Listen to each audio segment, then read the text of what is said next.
Hola lectores, hoy vengo con la reseña de una novela que leí hace 1 año y 4 meses y que fue mi mejor lectura de 2021 y que no es otra que La edad de la inocencia de Edith Wharton.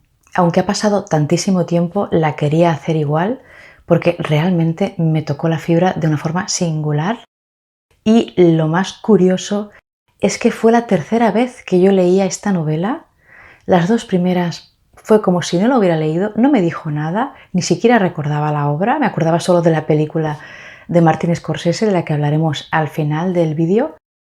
Y en esta tercera relectura fue una cosa extraordinaria, lo cual demuestra que las relecturas valen la pena porque a veces no tenemos la edad adecuada, no tenemos la experiencia adecuada o simplemente no era el momento. Así que cuando una obra está catalogada como obra maestra, a veces vale la pena volver a ella por si acaso. Porque si llega el día en que nuestra opinión cambia, la sorpresa es mayúscula. Antes de empezar a hablar de la autora, que tuvo una vida digna de ser contada, dejadme que os mencione una cita suya, descontextualizada, no llevaba nota, no sé de dónde es, no sé si es de esta novela, pero la resume muy bien, que dice lo siguiente: la verdadera soledad consiste en vivir entre toda esta gente encantadora que solo te pide que finjas. Edith Wharton vivió en lo que podríamos llamar la sociedad de las apariencias. Ella era una escritora y diseñadora neoyorquina de la alta sociedad que nació en 1862, es decir, cuando ya había empezado la Guerra Civil norteamericana, y murió en 1937. Su sociedad era muy rígida y muy opresiva, luego hablaremos de ella con detalle, y la retrató en varias de sus novelas, como en la presente novela La edad de la inocencia y también en La casa de la alegría, novela que también os recomiendo muchísimo, es buenísima y tiene un final impactante. Edith Wharton fue muy curiosa desde pequeña, siempre tuvo muchísimas ansias por aprender, pero no estaba bien visto que una mujer leyera demasiado, ya no digamos que escribiera. Sin embargo, ella se formó como persona y como intelectual. Tuvo una institutriz que la influenció muchísimo en sus lecturas y que la convirtió en una persona mucho más crítica con su sociedad de lo habitual, y se leyó la biblioteca de su padre y de algún otro amigo de la familia. Estuvo casado con un hombre que al parecer era un maníaco depresivo, del que se divorció tras casi 30 años de matrimonio, lo cual es algo bastante extraordinario para la época. De hecho, creo que fue una de las primeras mujeres que se divorció. Algo crucial en la biografía de esta autora es que nunca quiso ver coartada su libertad, ni como persona ni como escritora. Esto no quiere decir, sin embargo, que fuera afín al movimiento feminista. Esto sería bastante inexacto. Ella en su autobiografía se manifiesta directamente contraria al movimiento feminista, y lo que muestra, lo que expresa en su literatura son sus ansias de libertad y su poco respeto por las normas sociales. Su obra suele tratar sobre mujeres o tener una óptica íntima femenina y cuestiona la importancia de temas como el amor, como los hijos, como el matrimonio, como la belleza. En definitiva, cuestiona todo ese imaginario femenino que existe en la mente masculina de la época. E incluso se atrevió a poner sobre la mesa temas tan tabús, sutilmente, temas tan tabús como el deseo sexual femenino. La lucha de Wharton era contra las normas y las costumbres dominantes de su momento, que ella nunca aceptó, pero no suprimía el rol de la mujer, sino que quería ampliarlo y que yo sepa estaba en contra del sufragio femenino. Curiosamente fue más amiga de hombres que de mujeres y fue una mujer moderna en todos los sentidos. Tuvo una vida absolutamente aventurera, muy agitada y con múltiples infinitas experiencias. Fue una mujer muy famosa y tuvo muchísimo éxito como escritora. Cruzó el Atlántico 66 veces. Como decíamos antes, fue una de las primeras mujeres en lograr la separación de su marido. Como amantes tuvo tanto hombres como mujeres. Fue reportera de guerra durante la Primera Guerra Mundial e iba recorriendo el frente en moto y no paró de colaborar con la Cruz Roja, con albergues, con hospitales para ayudar a refugiados, a mujeres, etc. Mientras que muchos otros compatriotas, cuando empezó la guerra, rápidamente volvieron a América. También fue una de las pocas mujeres que tenía coche propio, lo cual constituía una anormalidad absoluta en la época y que de alguna manera es una especie de metáfora de su libertad. Pero Wharton no separaba la vida intelectual de la doméstica, sino que las fundía. Hemos dicho antes que también fue diseñadora. De hecho, se siguen publicando obras suyas sobre decoración de casas. Se podría pensar que Edith Wharton llevó esta vida gracias a su estatus de mujer rica de la alta sociedad, pero nada más lejos de la realidad porque de hecho su marido la arruinó y si ella vivió holgadamente fue gracias a su éxito literario. Fue una autora muy prolífica, además de muchísimos relatos, escribió 40 libros en 40 años, tanto narrativa como ensayos. Fue nominada 3 veces al Premio Nobel, ganó en 1921 el importante Premio Pulitzer por La edad de la inocencia precisamente. Se suele decir que fue la primera mujer en ganar el Pulitzer y se dice como si fuera algo extraordinario. No lo es realmente, no lo es no porque no fuera la primera realmente, sino porque antes que a ella solo se habían entregado 2 premios Pulitzer a 2 hombres y el año antes creo que estuvo desierto. Quiero decir que solo se habían entregado 2 premios antes que a ella y después, si miráis la lista de ganadores de premio Pulitzer, hasta creo que los años 40-50 no solo hay mujeres entre los ganadores, sino que hay más mujeres que hombres. Luego la cosa decae, no sé por qué, pero al principio el premio Pulitzer era muy femenino. Y además de todo esto fue la primera mujer en recibir el doctorado honoris causa en la Universidad de Yale. Edith Wharton se instaló definitivamente en Francia en 1907 y de hecho ya murió allí. Y tuvo amigos tan reconocidos como André Gide o Marcel Proust.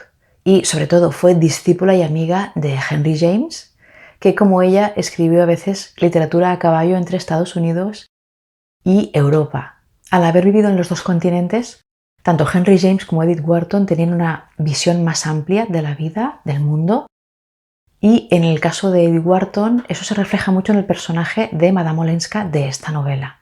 La edad de la inocencia no es una novela directamente autobiográfica, pero sí que la autora se basó mucho en su vida, en su familia y en sus conocidos para escribirla. La escribió durante 7 meses creyendo que no interesaría a nadie. Sus propios amigos creían que no le iba a interesar a nadie. Fue publicada en 1920 y tuvo un éxito rotundo e inmediato. Tened en cuenta que es una novela de madurez y yo creo que eso se nota muchísimo. Vamos ya a por la obra en sí. Primero de todo vamos a hablar del título. ¿Por qué se llama La edad de la inocencia? El título hace referencia al objeto de estudio de la novela. Hace referencia a una época.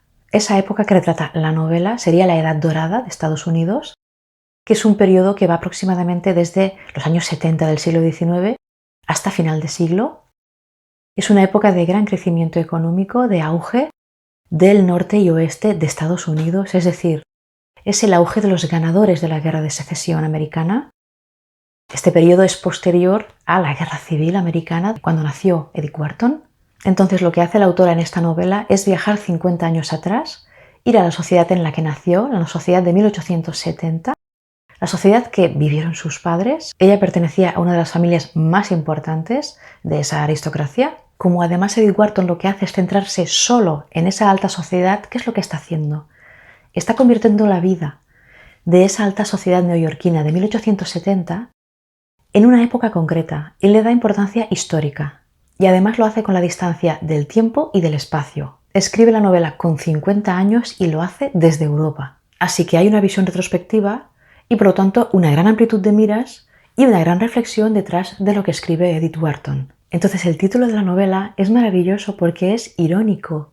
Describe a esa sociedad como inocente, que lo es externamente, pero que en realidad en su interior está llena de intrigas y de perversidades. El título también nos hace pensar en el personaje de May, la inocente May, que es el prototipo de mujer de su época. ¿Es realmente inocente May? Eso seguro que generaría un gran debate porque hay partidarios de una cosa y de la otra. Luego hablaremos del personaje. Vamos a ver el argumento de la novela, de qué trata la obra. Como hemos dicho antes, se ambienta en la alta sociedad neoyorquina de 1870, que configura un personaje en sí misma. ¿Cómo es esa sociedad?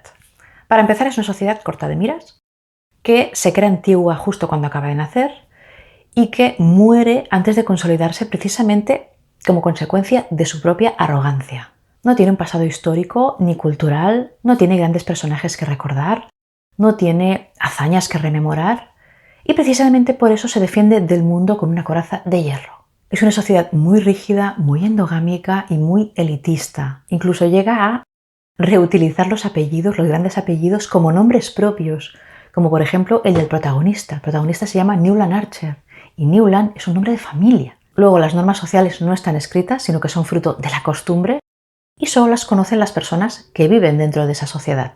Y toda persona que entre en esa sociedad sin observar esas normas es tratado como un ser extraño y se le margina. Eso sí, con mucha educación.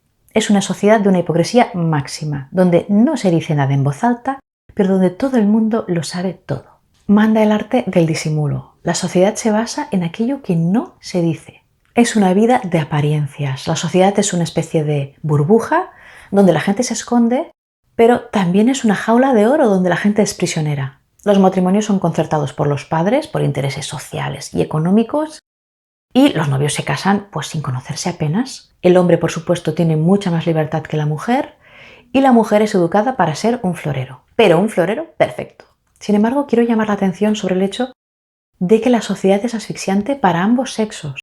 De hecho, en el caso de esta novela, el protagonista es un hombre y él también ve obstaculizados sus deseos. Entonces, en este contexto social tenemos al joven Newland Archer que está a punto de casarse con su prima May Whelan y en ese momento regresa de Europa la prima de May, Elin Olenska, a la que no ven desde la infancia, que llega huyendo de su marido, un conde polaco, para escándalo de la sociedad que rechazará a esa recién llegada.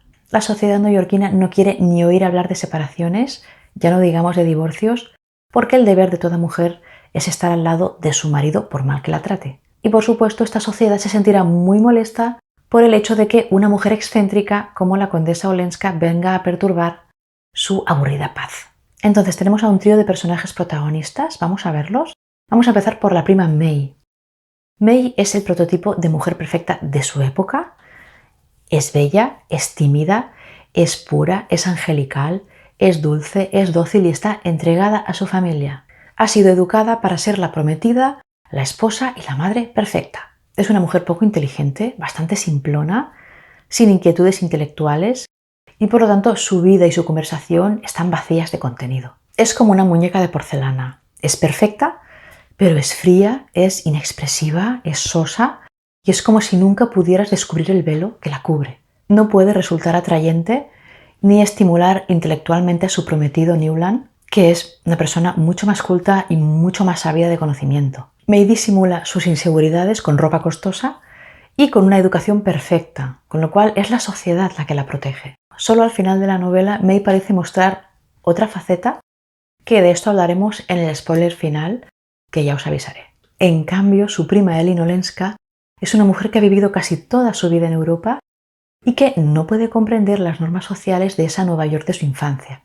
Es una mujer bella, culta y segura de sí misma, aunque también es sensible, y no le faltan admiradores en la sociedad neoyorquina, pero en general se la margina por su pasado y por su carácter franco y abierto que es tan inconveniente en una sociedad que vive de la apariencia. Olenska al principio no se da cuenta de que esa sociedad la está marginando, pero cuando finalmente se percata se siente profundamente traicionada. Como veis, May Whelan y Elin Olenska son personajes completamente antagónicos. May representa a la inocencia de la sociedad neoyorquina, o supuesta inocencia, mientras que Elin Olenska representa a Europa con su experiencia, con su madurez.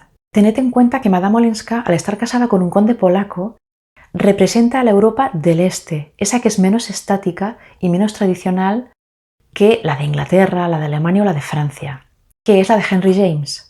Esto es importante porque crea confusión. Si habéis leído a Henry James habréis visto que él compara siempre la sociedad americana y la sociedad europea, pero en el sentido de que América es mucho más abierta que Europa. Si leéis, por ejemplo, El retrato de una dama, en esta novela tenemos como protagonista a Isabel Archer, que es una mujer americana, que en su contacto con la sociedad inglesa no se da cuenta de que algunas de sus actuaciones son inconvenientes. Por ejemplo, ella no se da cuenta de que después de cenar no puede quedarse hablando en solitario con 3 hombres. Una mujer con 3 hombres no puede estar a esas alturas de la noche. Ella no se da cuenta porque en América no es así. Pero claro, cuando leemos a Edith Wharton y nos centramos en la sociedad neoyorquina, vemos que es al revés. Parece que sea Nueva York el que es cerrado y Europa la que es abierta. El tema es que Henry James en sus novelas habla de la Europa occidental, de Francia, de Inglaterra, de Alemania, y cuando habla de Estados Unidos lo hace de una forma geográfica más amplia. En cambio, Edith Wharton nos está hablando concretamente de la sociedad neoyorquina, una sociedad muy concreta, y cuando habla de Madame Olenska, por ejemplo en esta novela, nos habla de la sociedad europea del Este, que es diferente de la occidental. De ahí la aparente contradicción. Y vamos ya a por el protagonista de la novela, que es el joven Newland Archer. Archer despierta a la vida real con la irrupción de Madame Olenska. Él creía que era feliz. Era el cabeza de su familia, era un hombre joven, adinerado, prometido con una mujer bella, sumisa y perfecta, a la que adoraba sinceramente, aunque sin fogosidad.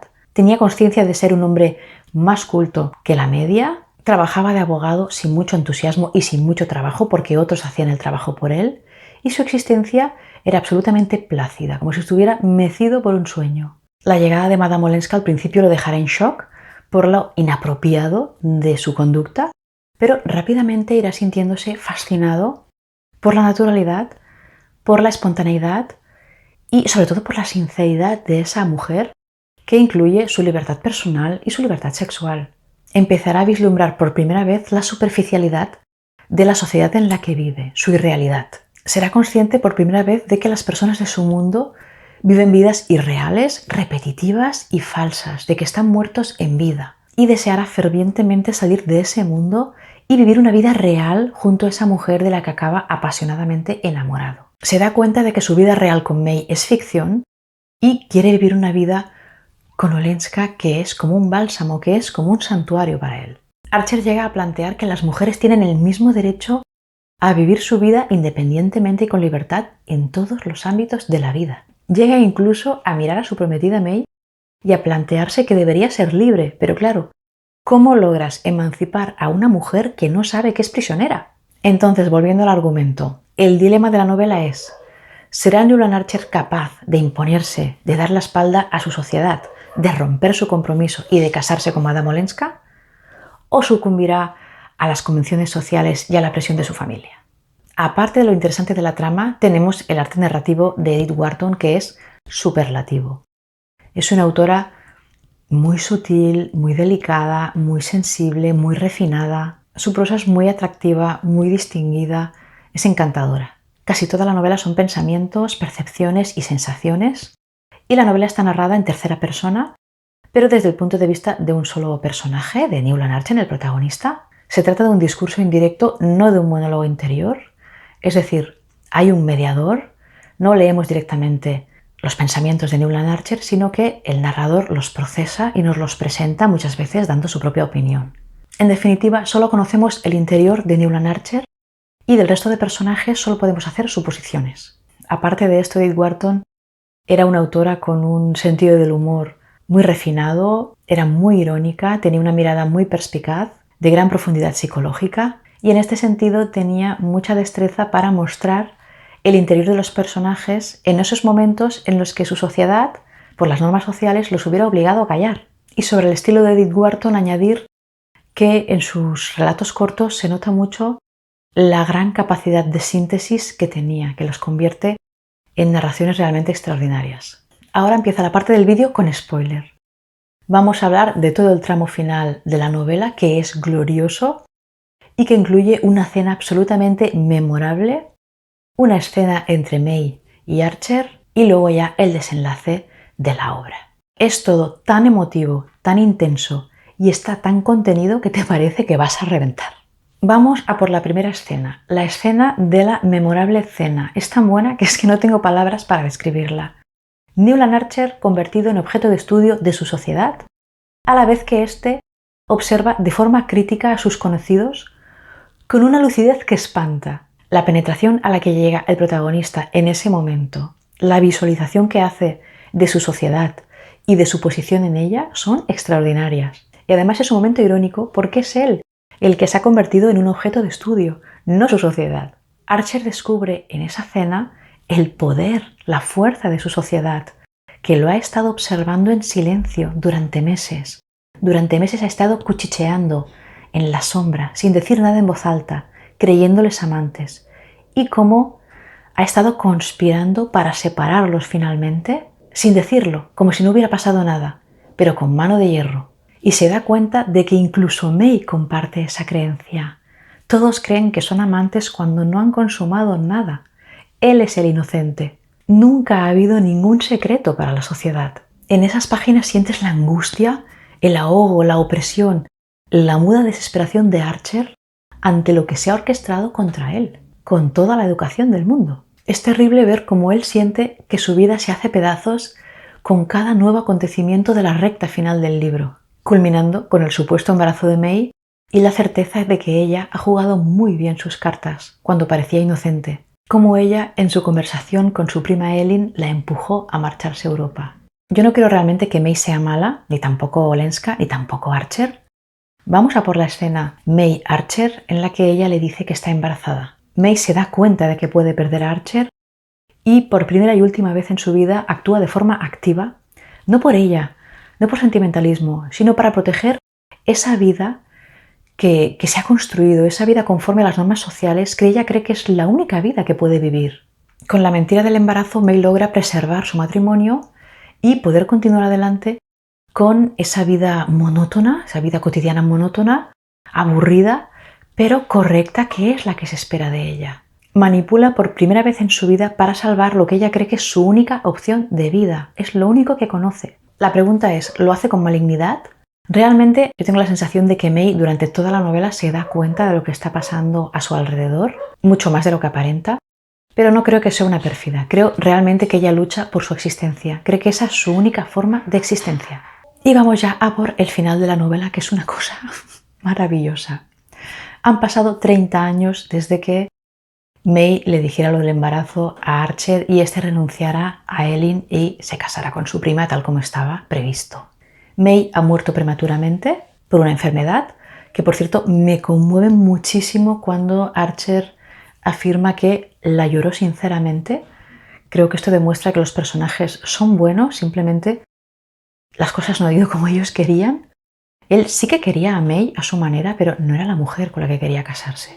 Y todo esto me parece muy humano. El caso es que en este momento en el que May muere se ha dado un cambio social. Los hijos de Archer y de May ya no piensan como sus padres, han salido de la burbuja dorada. May muere creyendo que el mundo era como le habían enseñado y sus hijos callan simplemente porque la quieren y no quieren contradecirla. Pero en ese momento el hijo de Archer le dice a su padre que conoce su secreto y que lo conoce porque se lo contó May en el momento de morir. May le dice a su hijo que los deja en buenas manos porque en el pasado, cuando ella se lo pidió, Archer renunció a aquello que más quería para quedarse con ella. Y por la misma razón cree que no les fallará a sus hijos. Abro un paréntesis aquí para decir que me parece extremadamente emotivo que Archer a esa edad descubra que hubo alguien que conoció su sufrimiento y que ese alguien fue su mujer. Él mismo afirma que en ese momento conocer ese hecho le conmueve profundamente. El caso es que el hijo anima a Archer a ir a París y a subir a ver a la condesa, entre bromas, con muy buena intención porque él quiere que su padre sea feliz, pero no es capaz de entender la complejidad que hay detrás de la historia ni las dificultades.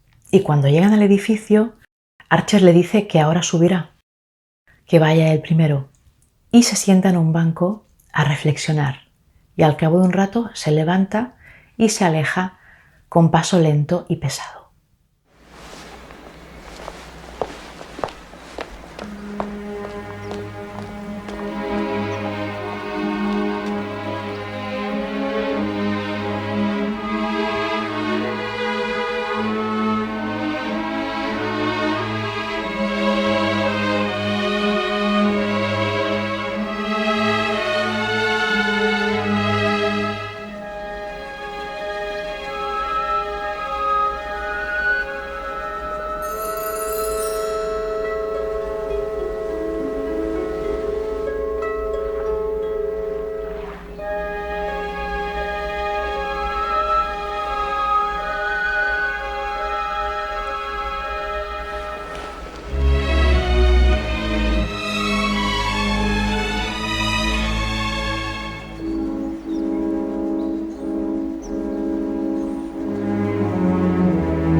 Os lo digo de verdad que se me saltan las lágrimas de pensar en la escena, que no puedo seguir. Es una escena de una emotividad. Un momento que no puedo. El caso es, ¿por qué no sube? Nada se lo impide. Es libre y tiene el beneplácito de sus hijos y de la nueva sociedad. Porque ya no se puede cambiar el pasado. Elin ya no es su realidad. Su vida real ya es la vida rutinaria. Elin es un recuerdo imaginario. Archer ha cambiado. Su perspectiva ha cambiado. Se ha conformado. Ha aceptado su realidad y ya no es víctima de su sociedad. No se va llorando ni corriendo. Se va tranquilo y resignado. Archer ha asimilado y aceptado su fracaso y eso de algún modo le otorga dignidad y serenidad. Prefiere mantener intacto su ideal de lo que podía haber sido y no fue. Le da miedo mancillarlo. Ese tren ya pasó, ya no puede ser lo que tenía que haber sido, con lo cual lo que hace es reconciliarse con su vida y dejar de insistir. De algún modo se convence de que solo puede poseerla en la distancia. Y este es un final que es agridulce, pero de algún modo redime a todos los personajes. Es muy emotivo y creo que es redondo. Y ya para terminar vamos a hablar brevemente de la maravillosa adaptación cinematográfica que realizó Martin Scorsese en 1993. No tengo adjetivos suficientes para alabar al trío protagonista. Los actores son sublimes. Tenemos primero a Daniel Day-Lewis en el papel de Newland Archer. Es un actor que a mí me encanta siempre. Pero Michelle Pfeiffer también está estupenda como Madame Olenska. Y sobre todo creo que destaca mucho Winona Ryder en el papel de May. Gran parte de la película tiene una voz en off que es necesaria porque, como hemos dicho antes, la novela es muy abstracta y no hay ningún otro elemento cinematográfico que pueda suplir esa narración intimista que tiene la novela. Es una voz objetiva pero irónica y desafortunadamente es espantosa en el doblaje en castellano. Si la podéis ver en versión original, mejor. La película es perfecta, está muy bien ambientada, tiene un vestuario extraordinario y transmite hasta donde es posible lo mismo que la novela. Por cierto, hablando de vestuario, se me ha olvidado decirlo antes, una anécdota muy buena del libro, y es que te cuenta que esa sociedad neoyorquina, cuando las mujeres compraban vestidos, los tenían que dejar 2 años en el armario madurando. O sea, el vestido te lo podías poner cuando ya había pasado de moda. Esa era su moda. En definitiva, una novela elegantísima, tristísima y preciosa que trata sobre 2 personas que renuncian a su propia vida para satisfacer los deseos de su sociedad. No os la perdáis. Y eso ha sido todo por hoy. Nos vemos no sé cuándo con no sé qué vídeo, pero hasta entonces leed mucho.